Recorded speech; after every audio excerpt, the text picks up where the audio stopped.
Down Detroit, Tom Brady on third down, scans the field and gets sacked. Brady Jarrett. He's rolling through the tackle. The hips of Tom Brady while he's in pursuit, so he's spinning around too. There's no intent to hurt the quarterback. Carr is hit from behind, and the ball is taken away by Jones. Body weight. Roughing the passer, number 97. Defense. The crowd. I don't blame the crowd at all. I don't either. The new concussion protocol is becoming a problem in the NFL.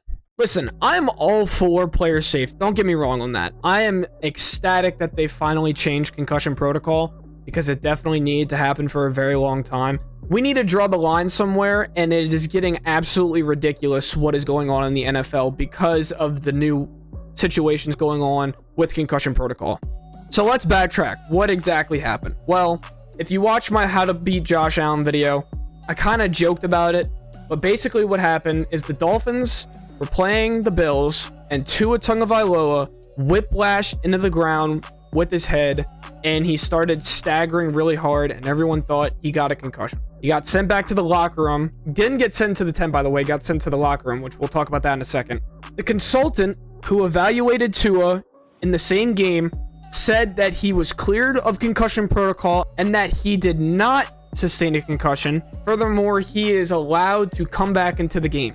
Well, then the next day, the same consultant, as well as the medical staff behind him, as well as the general manager's office for Miami, said that Tua did not sustain a concussion and that it was back-related injuries. Not only did he play the next game, it was a short week. They played on Thursday night after playing a Sunday night game against Buffalo, and they played against the Bengals.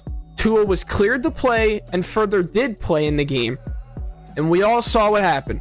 Tua sustained another head-related hit on the ground, started to seize up, and was put on a stretcher and sent to the hospital. And this put Miami in a whole lot of shit, and it put the NFL in a whole lot of shit, which caused the NFL to change how their rules worked on concussion protocol, which is great.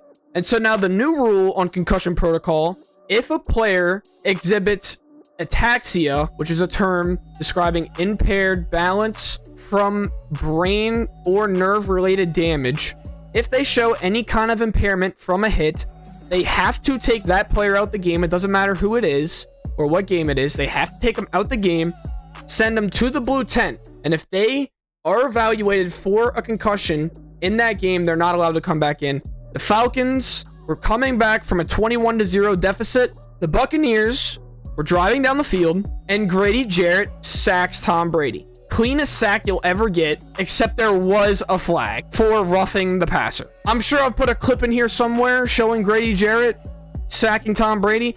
I want you to look me dead in the eyes and tell me that that is a roughing the passer call, because it's not. And the majority of fans around the league, as well as commentators around the league, will tell you that that is not a roughing the passer call. It's not.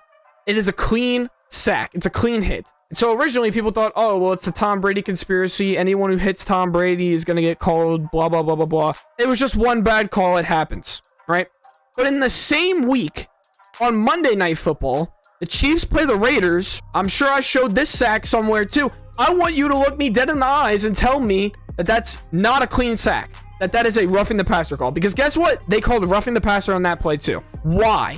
I'll tell you why. It's because of how on edge New York and the NFL are right now with the Tua controversy, which is a problem. It's becoming a problem because if defensive linemen can't even play football anymore, they're not even allowed to sack quarterbacks anymore, because what is Chris Jones supposed to do in that scenario? He's supposed to not sack Derek Carr. He did everything a defensive lineman is supposed to do to not only play good defense, but also stay out of trouble with the refs. So what do we do about it? It's pretty simple what we do about it. Make roughing the passer calls reviewable. You got to add a rule in there somewhere where, unless there's some niche scenario that comes up, if a defensive lineman wraps his arms around the waist of a quarterback, it should never be called for a pass interference call, because that is a clean sack. If you can wrap your arms around the waist of a quarterback, it shouldn't be called for a pass interference call. Those are the two easiest solutions. My biggest thing is put landing on the quarterback as a reviewable call. Not every, listen, I'm not saying every unnecessary roughness to the quarterback should be reviewed, but those in particular, because the viewpoint for the referee is very poor. This shouldn't have even, none of this should have even happened in the first place, considering the fact that it shouldn't be a repercussion of the players. The only thing going on with the concussion protocol should be involved with the medical staff and their evaluations only. It has nothing to do with players playing football or on-field antics. If a doctor says that they're clear for concussion protocol when they're not, that is the problem. That's the change that they made, and that's the change that should stay in play. So don't bring it into effect on field just because you're so scared that it's going to happen again. Players are going to get concussions. Teddy Bridgewater already brought the new rules for the concussion protocol into effect because he got a concussion. There's nothing you can do about it. These things just happen. You can't punish the players for it, and you can't bring this in on the field. Otherwise, football's not going to be a sport. And that's all for this video. Hope you guys enjoyed this one. If you did, be sure to like, comment, and subscribe, and I'll catch you all on the next one. Peace.